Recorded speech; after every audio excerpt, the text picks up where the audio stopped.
ती वाढत आहे. शहर आमचे रस्ते तेवढेच आहेत, लोकसंख्या वाढतात, टू व्हीलर फोर व्हीलरची संख्या वाढत आहे. तर ट्रॅफिक जे आहे म्हणजे चॅलेंजिंग टास्क आहे मॅनेज करणं पोलिसांसाठी पण. तर त्यांच्यामध्ये दंड एक भाग आहे आणि अवेअरनेस म्हणजे एज्युकेशन, ट्रॅफिक अवेअरनेस पण एक मोठा कॉन्ट्रीब्युशन होऊ शकतो ट्रॅफिक स्मूथली चालवायला.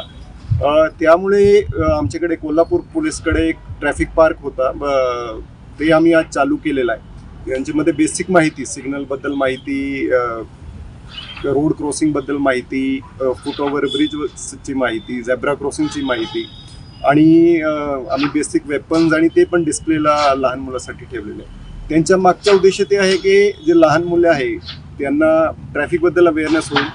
ते ज्यावेळेस ते मोठे होणार ते ट्रॅफिक रूल्सचं पालन बेटर पद्धतीने करतील.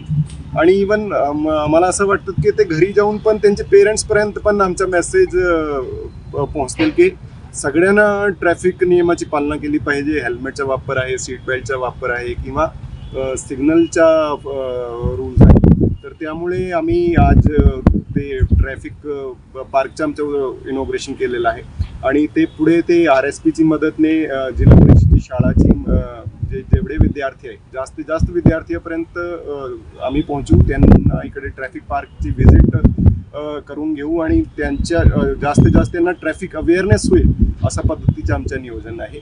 तर सगळ्यांना असं आवाहन करतो की सगळेजण ट्रॅफिक नियमाचं पालन करतील आणि सगळे शाळेचे मुलं आम्ही त्यांना एक चांगली पद्धतीने ट्रॅफिक नियमाबद्दल माहिती देऊ असा यांच्या मागचा उद्देश आहे.